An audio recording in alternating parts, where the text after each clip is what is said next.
Good afternoon বন্ধুরা, সবাই কেমন আছেন? সবাই খুব ভালো আছেন আশা করছি। আমিও খুব ভালো আছি আর আমার পরিবারের যতজন আছে সবাই খুব ভালো আছে। অবশ্যই আপনারাও আমার পরিবারেরই একজন। আপনারা ভালো থাকলে আমিও কিন্তু খুব ভালো থাকবো। এখন যেরকম দিনকাল চতুর্দিকে বেরিয়েছে, সবাই সুস্থ থাকুন, ভালো থাকুন, এটাই সবার আগে কামনা করব। তো আজকের ভিডিওটা দেখুন, দুপুরবেলা থেকে শুরু করেছি, রাজাকে স্নান করানো থেকে। কারণ সকালবেলা এত কাজের চাপ ছিল, তাই জন্য আমি সকাল থেকে ভিডিওটা স্টার্ট করতে পারিনি। তো আজকে একটু রাজাকে স্নান করিয়ে দিলাম। সপ্তাহে আমি এখন একদিন স্নান করাচ্ছি, যেহেতু বর্ষাকাল। গরমকালে সপ্তাহে ওকে দুবার স্নান করাতে হয়। আর ও যেহেতু ল্যাব্রাডর ডগ, তো সেই কারণে না ওর গায়ে একটা সবসময় একটা বাজে একটা স্মেল সবসময় থাকে, আস্তে একটা স্মেল। তো যাই হোক, এর আগে আমার একটা বিট ছিল, ডগ ফিমেল ছিল, তার গায়ে কিন্তু এরকম এতটা স্মেল বাজে আসতো না। আপনাদের বাড়িতে যদি এরকম ল্যাব্রাডর ডগ থাকে তো একটু জানাবেন প্লিজ, এরকম দূর করার জন্য কি ব্যবহার বা কি ওষুধ ব্যবহার করতে হয়। তো আজকে হচ্ছে একটা স্পেশাল দিন, রবিবার দিনটা আমার একটু বেশি কাজের চাপই থাকে। তো সেই কারণে আমি অনেক সময় রান্নার দিক থেকে সরে আসি। নয় আমার শাশুড়ি মা রান্না করে, আর নয়তো শৈলেন বলে যাও আমি রান্না করছি। তো আজকে রবিবার, যেহেতু প্রত্যেক রবিবারের মতন আজকে রুটিনটা কিন্তু একটু আলাদা। তো সেই জন্য আজকে সকাল থেকেই তোড়জোড় শুরু হয়ে গেছে এই জিনিসটা রান্না করার জন্য। এটা কি বলুন তো? আপনারা দেখে নিশ্চয়ই বুঝতেই পারছেন এটা কি রান্না হচ্ছে। এটা কিন্তু আজকে তৈরি হচ্ছে বিরিয়ানি। তো আজকে বিরিয়ানিটা কিন্তু ফাটাফাটি রান্না হয়েছিল।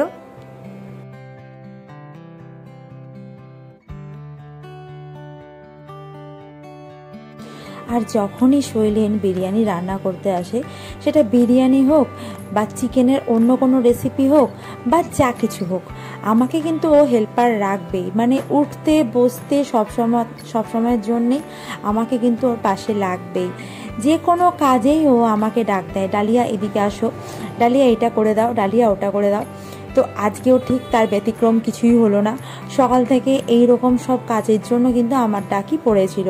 প্রত্যেকটা কাজে আলু কেটে দেওয়া, আলু ছাড়িয়ে দেওয়া, আলুগুলোকে সেদ্ধ করা, তারপরে চাল বসিয়ে দেওয়া, নানান রকম। বিরিয়ানি করতে যেরকম খেতে মজা লাগে, করতে কিন্তু তার থেকে বেশি মজা। কারণ এত খাটনি, আমার মনে হয় এর থেকে চিকেন আর ভাত করতে এত খাটনি হয় না। প্রচুর খাটনি। যে বছর বাড়িতে বিয়ে হয়ে এসেছি সব সময় দেখে যাচ্ছি, শৈলেন যখনই বিরিয়ানি রান্না করতো, প্রচুর খাটনির কাজ। কিন্তু এটা আলাদা করে মাংস রান্না করতে হয়, তারপরে আলুটাকে সিদ্ধ করতে হয়, ভাতটাকে আলাদা ঝরঝরে করে নামাতে হয়। বিরিয়ানি বা ফ্রাইড রাইসের মেইন জিনিস হচ্ছে ভাতটা। এই চালটা যদি আপনারা বেশি গালিয়ে দেন, বিরিয়ানির টেস্টটাই নষ্ট হয়ে যায়। তো চালটা কিন্তু খুব ধীরে সুস্থে দেখে বুঝে শুনে নামাতে হয়েছে। আর তার থেকেও বড় কথা, এই চালটাকে কিন্তু ঝাড়তে হয়েছে খুব সাবধানে, যেন এই বড় বড় কাঠি কাঠি চালগুলো ভেঙে যেন খুদে না পরিণত হয়ে যায়। তো দেখুন, এখানে কিন্তু বান্টি আজকে ভিডিওটা করে দিচ্ছে। আমি কিন্তু আজকে একদম সুযোগ পাইনি ভিডিওটা করার, তাই জন্য ভিডিওটা বেশি বড় করিনি, ভিডিওটা ছোটই করেছি। এখানে দুধ ছড়িয়ে দেওয়া হচ্ছে, দুধটার মধ্যে কেওড়া জল, গোলাপ জল আর সামান্য আতর আর সামান্য কালার দেওয়া হয়েছিল। আমি বলেছিলাম হালকা করে কালার দাও, কিন্তু বেশি উগ্র কালার বা উগ্র গন্ধ কিন্তু আমি একদমই খেতে পারি না। তারপরেও আমি কিন্তু সাদা ভাতই ম্যাক্সিমামটা খেয়েছিলাম। এখান থেকে ওপর থেকে ছড়িয়ে দেওয়া হচ্ছে ঘি। আর যখনই আমার বাড়িতে, আমার শ্বশুর বাড়ি আমারই বাড়ি, তো যাই হোক, যখনই বাড়িতে আমাদের বিরিয়ানি রান্না হয় না, শৈলেন যখনই বিরিয়ানি রান্না করে, তখনই আমি আমার মাকে খুব মিস করি।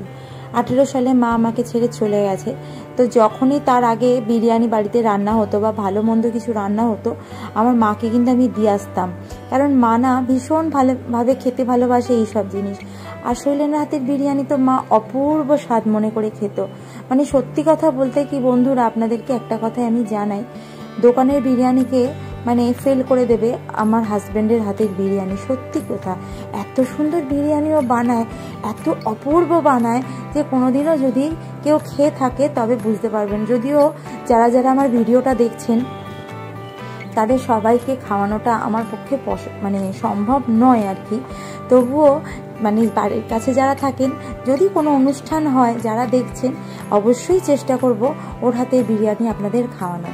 তো দেখুন, আধ ঘন্টা ধরে এই বড় হাঁড়িটা আমার ওভেনের মধ্যে দমে দেওয়া হয়েছিল, কারণ যেহেতু বিরিয়ানি ম্যাক্সিমাম টাইম কাঠের জালেই রান্না হয়। আমার তো ঘরে কাঠের জাল ছিল না, তাই জন্য এখানে 4টে থালা নিয়ে নেওয়া হয়েছে, মায়ের একটা, আমার একটা, বান্টির একটা, শৈলেনের একটা।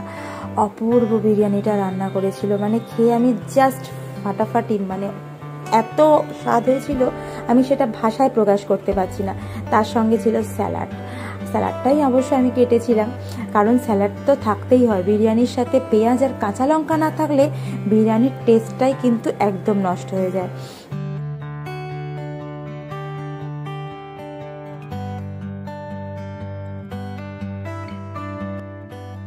মা, তুমি কোথায় বসে আছো? এটা তো ক্যারাম বলেতে বসে আছো। আছো আছো, ধরতে তোলতো আমার। বিকেলবেলা আমার ভাইয়ের বউ আর এই যে আমার ছোট্ট পুতুল আমার বাড়িতে এসেছিল। তো বাড়িতে অনেক করে রেখেছিলাম, বাড়িতে ওরা ঢুকলো না, তো এই পুতুলটাকে নিয়ে বাড়িতে একটু ঢুকেছি, যে এই বাবা কি কান্না। তারপর আবার তাড়াতাড়ি গিয়ে ওর মায়ের কাছে আমি দিয়ে এসেছি। দেখুন কি গুলুগুলু। তো আজকের ভিডিওটা এই পর্যন্তই। কেমন লাগলো সবাই অবশ্যই একটা কমেন্টস করে জানিও, তোমাদের কমেন্টসের আশায় আমি থাকবো। আর যারা দেখছো তারা অবশ্যই শেয়ার করো বন্ধুদের সাথে। ভালো লাগলে অবশ্যই কিন্তু সাবস্ক্রাইব করে আমার চ্যানেলে চলে এসো। তাহলে সুস্থ থাকো, ভালো থাকো, আসবো আর একটা নতুন